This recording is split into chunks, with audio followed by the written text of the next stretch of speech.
Well, wasn't this thing a little box of mysteries? So you're like, yeah, so what is it? This is the famous and shameless Heathkit. You can see the Heathkit's kind of been battered here.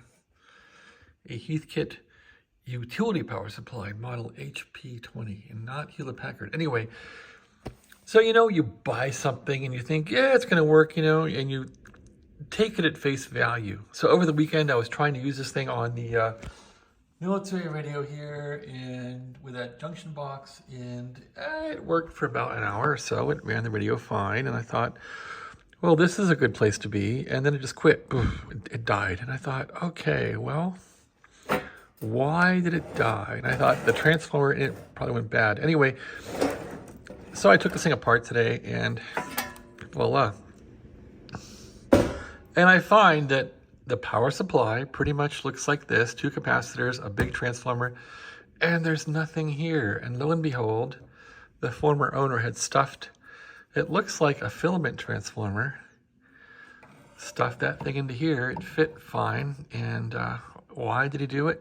I don't know, but it was wired up to the filaments with a diode and some weird stuff. So anyway, I thought, well, I want to get it back to pristine, the way the schematic has it, which, by the way, there is not much info in this thing. So I pulled that out and proceeded to untangle the mystery of the wires in here. And let's take a look under here now. So sadly enough, in here, I noticed the guy who had this thing. This thing came out of California somewhere, out of the Orange County area, but this capacitor here is missing a little bolt. I'm not sure why. I guess I'll put that in. Maybe the guy took them off and used them somewhere else, I think. Anyway, it's missing one there. But the scary part was the wiring. So he had this transformer installed under here, so I got that out. He had the transformer running over. Now, these 2 pins here are for the filament wires.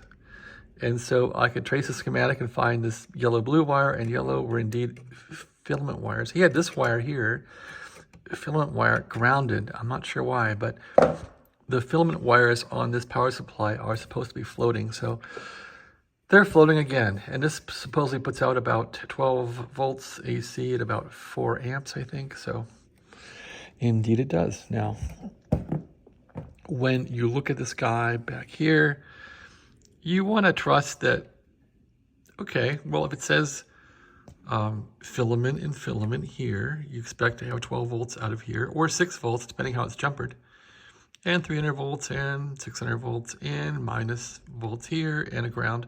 You expect all this to be correct. And now that I've noted that someone's been in here mucking around all through it, I don't believe anything's correct. So I want to go through here now and validate most of the connections, make sure at least the ground works and the voltage works. I'm not quite sure what is supposed to be in here now and what this guy mucked with. I'm thinking the diodes that are silver came with the kit, and he had put a black diode in here, and he had it from this filament wire here to this unused plug.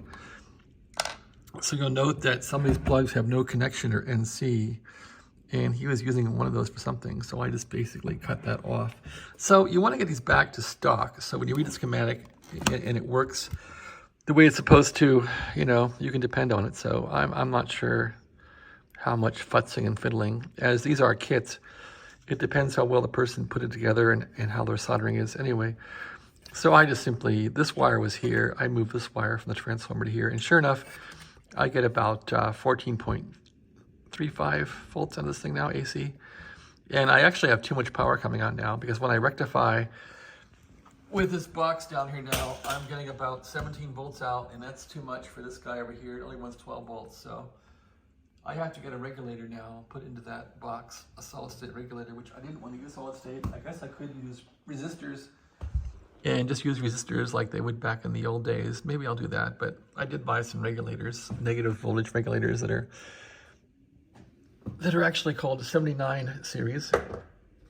And these regulators, the best from China, will indeed, I think, regulate minus voltages. So now I haven't opened these yet, and I don't want to do it with one hand. They'll fly all over the floor.